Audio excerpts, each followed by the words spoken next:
You're listening to Toronto's #1 real estate podcast, powered by Watson Estates. The most successful local real estate investing starts right here, right now. Here's your host, broker, investor, and social media influencer, Bradley Watson.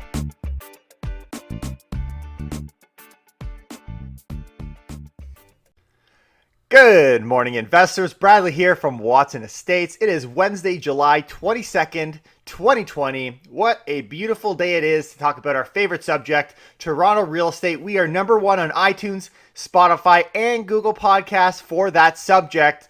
We have some great content lined up for you today. That's because there is just so much news happening around us. Number one, is now the time for renters to become homeowners? Maybe this is your chance, guys. Listen up. And then we're going to get into this new generation of condos. What will they look like amid COVID? We have some very popular condominiums making serious changes that could change the way everything is done and how condos are built. And then we're going to talk about this idea of taxation. Is a primary residence going to be subject to capital gains tax? Is this coming to a city near you very soon? We know we have this huge debt, $343 billion. How are we going to pay for that? Or better question, who is going to pay for that? You know, I like to tell jokes and we have a lot of fun here. But you know what? I tell you some tax jokes, but I seriously doubt you'd depreciate it. We're having fun here. Thank you for joining us every morning. Make sure you hit the subscribe and like button if you haven't already. We're going to continue to put out wonderful content.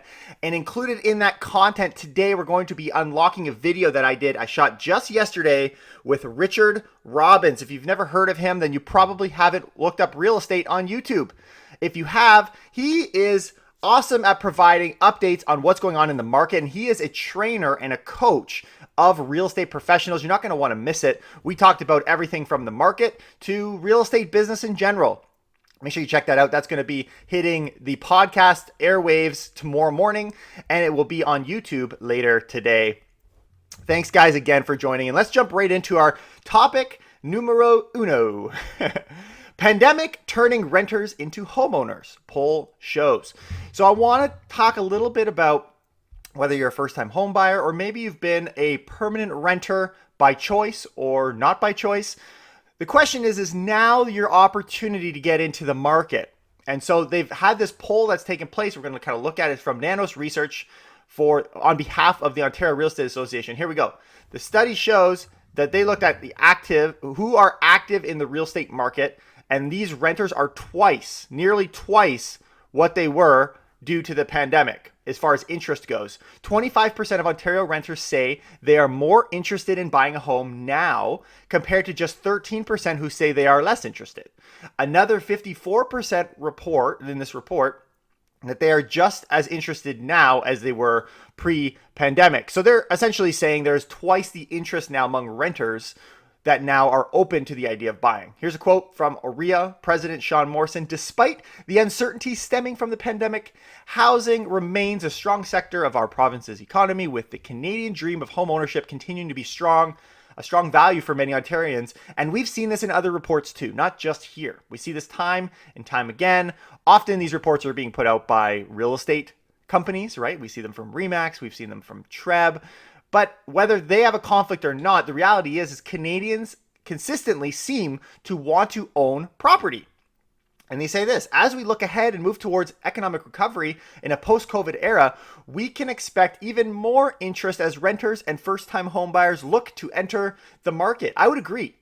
I guess they could be looking to enter the market. Will they enter the market will be another question altogether, but maybe now is the time to start thinking, guys. Those surveyed also reported a shift in attitudes towards rural and suburban living, which we've seen, right? We're seeing this play out right in front of us. I think you gotta be living under a rock, or living under the Canadian Shield to not see that that's happening. It's clear that the COVID-19 pandemic has accelerated the desire to own a home, and the Ontarians want more affordable homes and more choices in the housing market. By looking forward or towards both short and long-term housing-friendly initiatives, so things like land transfer tax holidays or building transit-oriented communities, or what about all the free things that if I were to add to it that are being given to first-time buyers, right? The wanting to boost the first-time home buyer. We can help bring the dream of home ownership to first-time homebuyers right to where they want to live, whether it is downtown, in the suburbs, or in the rural areas. Why I think that renters don't necessarily only include first-time homebuyers is there are big investors that rent where they live. And oftentimes they're the ones that are renting things like purpose-built rentals because they know the safety is behind those, whereas in a small condo owner, we've seen the turnover can be quite large. They say this, on average, those surveyed believe it will be a good time to buy a home in about 9 months or list the home for sale in 9.5 months. We're really cutting it close, right? If you think about those numbers, are we going to have I find it very silly because what we're saying here, the perception is that we're going to have the best deals in 9 months. That's going to be a good time to buy. And you know what? No, it's going to be a good time to list. You're not going to want to buy during 9 months because that's when there's going to be the best deals. So 9.5 months is going to be a good time to sell. I think people got those cycles a little bit too tight. We should start considering that, yes, there's going to be a buying opportunity probably over the winter months, maybe not 9 months. Let's talk about winter time. Let's talk about December, January, and sell your home in 9.5 months. I don't know where that lines up, but I'm going to say you're probably not going to want to necessarily sell between now. I mean, if you can get it out before the spring is done or the chaotic of this market today. Otherwise, your best time to sell, generally, assuming you don't need to purchase, is in the spring, right? This shows that many are staying on the sidelines despite interest in the market due to COVID or the economic uncertainty. So all that to say, people don't want to buy and they don't want to sell right now. But I really, really, really, really, really hope that if you're thinking, you know what, this is my chance to get in the market, I'm going to wait 9 months and then I'm going to get myself a deal. You're going to wait 9 months. Why are you going to wait 9 months? Watch for the deals. Keep tuning into our podcast. Listen when there's opportunities. There is an emerging opportunity right now in the condo segment. And seasonally, we're going to start to see a little bit of a softening. In my conversation with Richard yesterday, that's going to be coming out today, he says the same thing. We got to be watching, guys. Pay attention. If you're going to get into the market, why not buy at a low? But don't sit so long that you miss the train. Here, as all parallel, very similar in thinking, there was another article that came out that's called 6 of Toronto's cheapest condos for sale right now. Now, I'm not going to get into the details. This comes from Narcity, and they were asking with realtors from Zoocasa to share some of the cheap listings. But I thought, you know what, this is kind of fun. I don't usually get sucked into these. Oh, well, I saw one the other day. It was like, oh, this one sold for $2 million over asking or something completely outrageous. I'm just like, this is dumb. What, you listed for $1? Good for you. Right? But this one caught my eye because like Zoocasa, they found that we saw back in May a price drop in the average condo of $65,000. And we're seeing condos taking a real beating right now. So here are some examples, right? We see a 3-bedroom pad near TTC Station, 50 Lotherley Parkway for $339. 3 bedrooms for $340. Thank you very much. Renovated 3-bedroom home for $299 Lawrence Avenue East. Now keep in mind a lot of these could be priced low intentionally, so don't get sucked in for that. But the reality is if we're seeing the trend against condos, some of these I like to think have some legitimacy. Open concept condo, right on Browns Line, $299. Bachelor pad with high ceilings. I love that. That's your promotion. It's got high ceilings, right? Weston Road, $289. Not bad. Not bad for a condo, right? Cute condo with lots of space. $285 on Grand Ravine Drive in Toronto. And affordable bachelor unit. Listen to this, guys. $218. 2737 Keele Street. Now, of course, these units have got the highlight of the city on them, so they're going to be swarming with people. So don't even bother going to these listings. But the truth is there are affordable condos right now. So if you wanted to get into the market and you thought, you know what, there's no chance in the world to have ever gotten into the market, then don't sit for 9 months. Watch for the opportunities, guys. This is your chance, and it may be your last chance for the next decade because we don't see deals like this very often. Another reason why rentals are taking a hit and buying is now an option for long-term tenants. This is one of the things that I have kind of thought through as we're kind of looking at this split right now between the rental space and the buying space. Obviously, this is an opportunity for tenants to switch from being a tenant and getting into home ownership, right? And to purchasing something, taking advantage of some of these deals, these rebates, these opportunities, RRSP, wherever you stand on that, right? You can take some of these opportunities to get your foot in the door while the door is still cheap enough to unlock, right? But all this is going to affect the rental market, of course. Now, we've heard that the big builders, we just talked about this yesterday, of large purpose-built rentals are very confident still. So I'm not so worried about them, but we might see a short-term hit once again when there becomes a buying opportunity. It might prolong the challenges that small landlords are facing today. Hopefully that makes sense. But good for you, tenants. Take the opportunity while you've got it. Okay, don't sit too long on the sidelines. You know what they say, where there's a will, there's an inheritance tax. We're going to get into taxes in just a second, but maybe if we have a primary residence tax, it won't be so advantageous for you to own a property anymore. We're going to get there in just one moment. Before we do, what will the new generation of condos look like? There's an article here, Pandemic to Usher in New Generation of Condos. This came out actually a couple days ago. I thought, you know what, this fits perfect as we're talking about people getting into the market and you get discounts on condos. It could be great, right? You live downtown. Well, you guys have probably heard of this condominium that's now under construction called The One.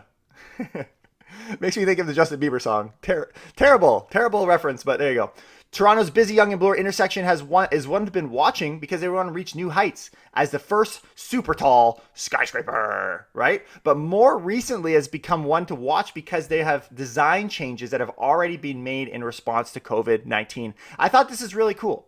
Whether these guys have it or not, is it something that we need to start applying for long term with condo designs? Because a lot of the reason I've heard that people, for example, from mainland China, that they're considering, you know what, I don't know if I want to move to Toronto. One of the big reasons is some of these really old HVAC systems and ventilation is not very good.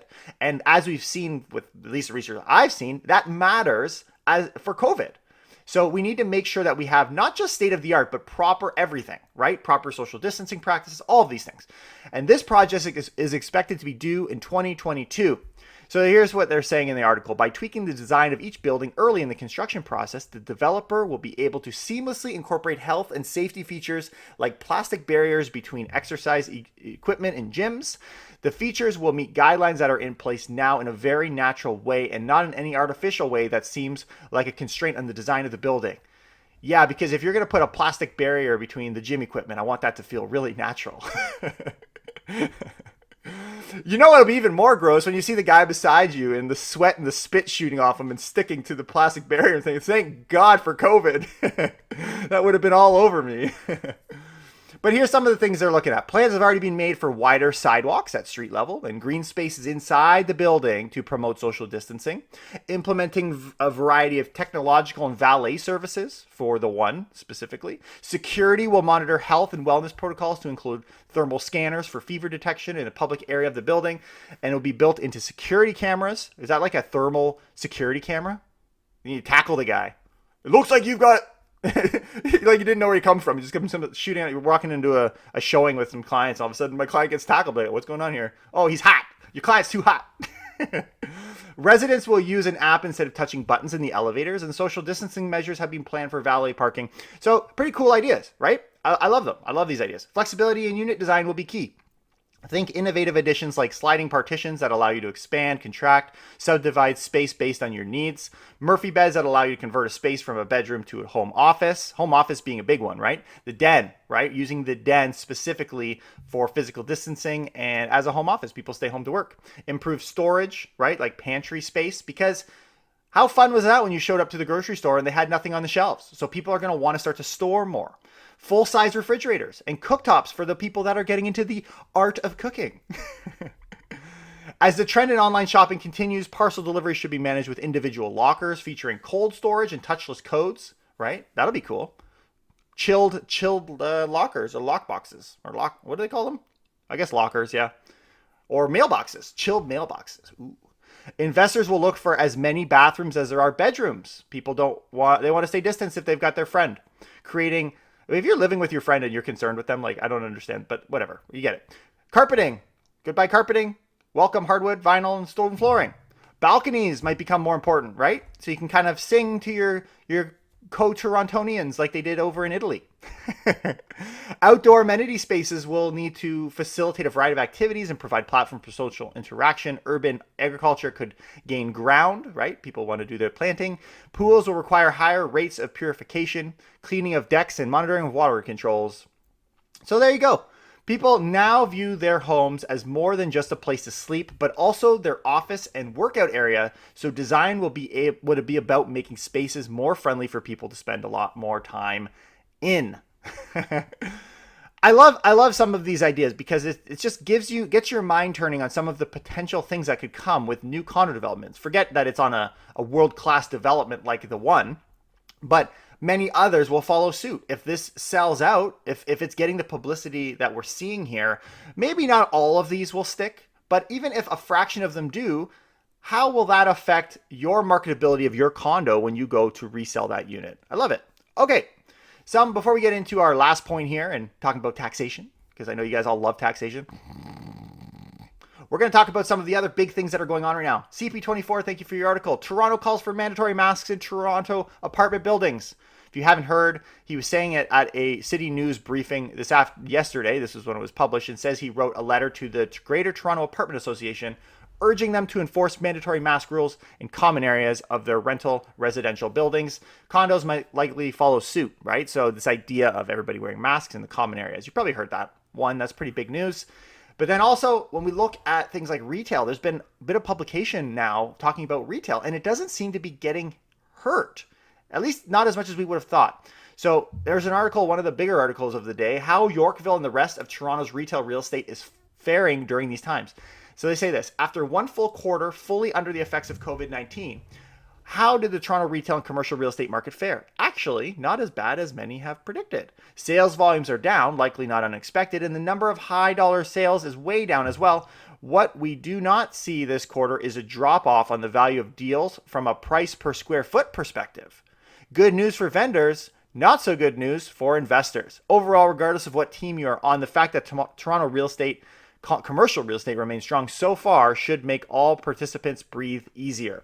So not too bad, right? And that combined with an article from Bloomberg, they say this: Canadian retail sales have rebounded sharply after historic declines in March and April, with vendors making up almost all of their pandemic losses. Imagine that. Statistics Canada reported Tuesday. Receipts rose 19% in May, and they said it is the first full release for the month. And June looks to have recorded another strong gain, with a flash estimate predicting another 25% increase for June. That would bring sales last month to about 100% of February levels. Almost a full rebound. Not too shabby. And of course, a lot of this is obviously sustained by CERB. So what about CERB? Well, there was actually a poll, National Post is reporting, of that Canadians are actually quite split on whether we should pull back on CERB. And I've said I believe we should pull back on CERB, which is apparently very countercultural here in Ontario. But that's okay. I thrive on the fringes, people. I don't think we want CERB for any prolonged period of time. And that's why I'm excited when I see that there's opposition parties putting forward plans on how we can get off it. But I think that lack of plan on how we're going to get off CERB is what has people freaked out, because here in Ontario, clearly, a lot of people are dependent on it. 48% of total respondents said the government needs to reduce spending by shutting down CERB. So it's like, oh, it's 50-50. You know what? That's not so bad. Yeah, it's not so bad when you consider Quebec is 57, Alberta is 52, BC is 51. But a huge majority of people in Ontario, 80%, were against ending CERB. Right? Followed by Manitoba, 61, and Atlantic Canada, 55%. So here in Ontario, we don't want to cancel CERB. And more likely, the reason I think that is people don't feel like there's any better system to keep them going. All the spending, you think the spending is coming from nowhere? No, they're being supported by the government, which is leading to a total debt projection for 2021 of 1.06 trillion. Trillion. Can you imagine a Canadian debt of $1 trillion? The poll found 76% of respondents are very concerned with the impact of the debt in the long term for young people. Yeah, no shirt, Sherlock.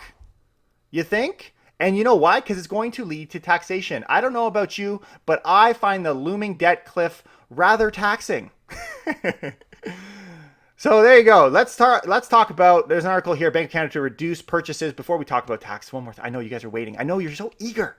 You guys are so eager about that tax thing. Oh, I'll tell you, it's going to be worth the wait. But what I do find interesting with, obviously we see retail sales going up, things are picking up, great.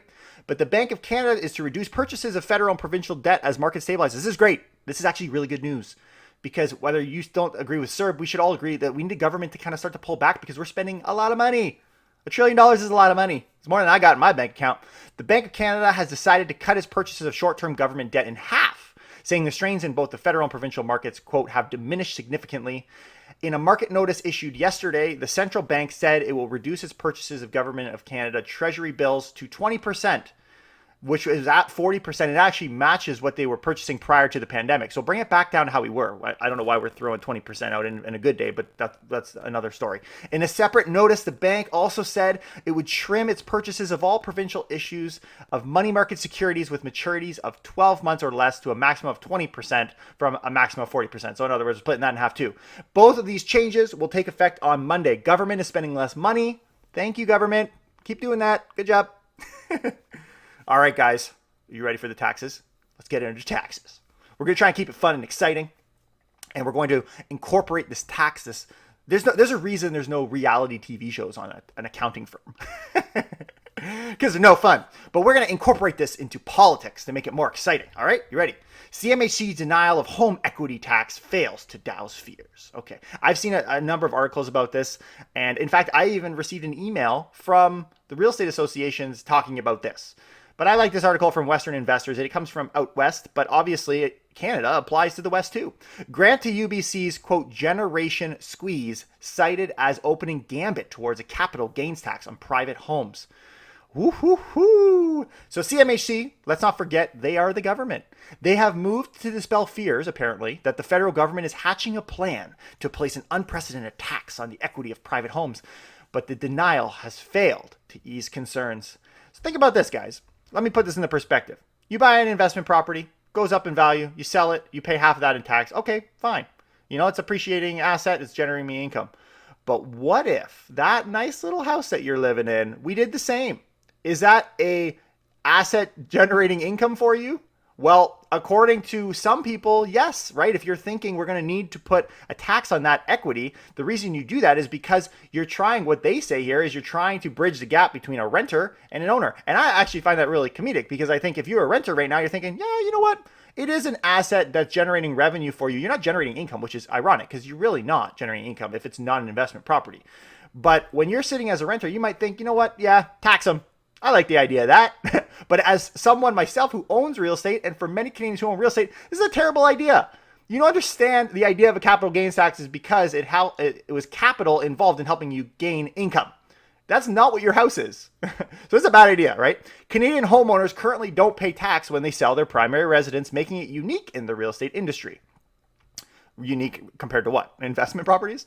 A July 17 report from the online political newsletter Blacklock's reporter stated that CMHC has awarded, and this is what's caused the problems. They're giving $250,000 grant to the University of British Columbia's School of Population and Public Health to research this, the first ever home equity tax. Oh, so we're not going to tax you. We're not going to tax your primary residence, but we're just giving a grant of $250,000 to a large university in Canada to research what would be the impact of it. The money was provided under a UBC project called Generation Squeeze, headed by Professor Paul Kershaw. The objective is to identify solutions that could level the playing field between renters and owners. Renters are like, hey man, let's do it. Let's do it. Guys, if we're going to get you into the real estate market, you got to join our team. Join us. Many Canadians bank on profits from home ownership to secure their financial future and gain wealth. We need to make it so that no Canadian relies on gains in housing wealth to feel secure, and we need to rethink policies that, by encouraging the financialization of housing, push the cost to buy or rent a home even further out of reach. I get the thinking, but show me where government intervention has actually helped. Like, we need to pull back. We need to stop putting our hands, putting more hands in the pot. Taxes should be coming down. But obviously now we're incentivized to add more taxation. At least this government is on that track with $343 billion in debt, right? This is crazy, in a deficit. In a 2019 report, they say that homeowners are, quote, lottery winners with an unfair tax advantage. I don't get it, guys. I don't get it. Should we tax? This is really a wealth tax. That's what it is. If it's your primary residence. So no different than saying, oh, you drive an expensive vehicle, I'm going to charge you a tax on having your car. So if you're a renter and you own your car, should I be taxing you for owning your car because you didn't choose to lease your car and therefore you're getting an unfair advantage? I mean, it's a little bit different, but you get the idea. When you own it, do you really want to be taxed on it? Start taxing people on their kids. You got more kids, you got more opportunity to create wealth. That's unfair. It's unfair. Or go the other way. You got kids, so therefore it's harder for you to make it. So we're going to tax the people with no kids. Like, who picks this? Who picks this stuff? It's not generating income. Anyways, my rant ends here. What is available to all, really? The purchasing property, is available. That's an open opportunity for any Canadian. That is, I mean, assuming you can afford it, that is a Canadian right. You can buy property. And it doesn't have to be in the city. Can't afford it? No, big whoop. Go further out. Right? So they were saying that they were speaking with this consultant, Ozzy, what a name, Ozzy Jurock, and he became worried about a home equity tax last year. And this is a good point. When the federal income tax guide asked for the first time if taxpayers had sold their home. So you guys remember last year, any of you savvy investors, you maybe recall, now we need to disclose if we've sold our home in that tax year in 2019. You'd be doing that right now if you're filing your taxes. I guess everyone's filed their taxes. I did mine a while ago. I'm assuming you did too. I try not to keep in the loop with all that stuff. I let the missus do most of the tax stuff for me, but you get the idea. So now we've disclosed we sold our home. So is that not a step one to then saying, oh, you sold your home? Well, it's a primary residence. Yeah, I know. There's no reason to tell them unless you were going to take a tax. So that's another indication that is coming. And by this time, CMHC was in denial mode, obviously. So we've got this political thing happening, right? And ultimately, we have this debt. Jurock pointed to the national foreign home buyers tax because if you're going to say, you know what, oh, the government, they don't want to get in the way. They don't want to interfere with real estate, try and keep prices low. Well, they're saying, well, look at things like there's a speculation tax in BC and an empty homes tax, right? As evidence of steady escalation in new taxes on buyers and sellers of private homes. They are intruding. Remember the foreign buyer tax? Remember that? What a decision. CMHC's denial appears disingenuous, so people aren't buying it. Is a tax on home equity coming? With the federal debt flirting $1 trillion for the first time, it's hard to imagine that such a windfall tax measures is truly off the table. But you know what? I jumped to another article to wrap this part up because I love it. Toronto Sun, thank you. This is what they say. Prime Minister Justin Trudeau and the Liberals say they have no plans to introduce a new tax on Canadians when they sell their homes. Can we believe them? In my view, we can. For now. Then again, a couple of weeks ago, they said no member of Trudeau's family were paid by the We organization. I'll tell you, if I had $1 for every time the government lied, I'd have one big fat tax bill. I'm going to leave it there. Hopefully you guys learned some fun stuff as we continue to stay in the loop on some of the things impacting your local investment here in Toronto. Make sure you hit that subscribe button, hit that like button, and leave us a comment. What do you think about all these things, guys? What are your thoughts? And I would love to hear from you. We're going to tune in tomorrow morning with more. Take care and keep it real.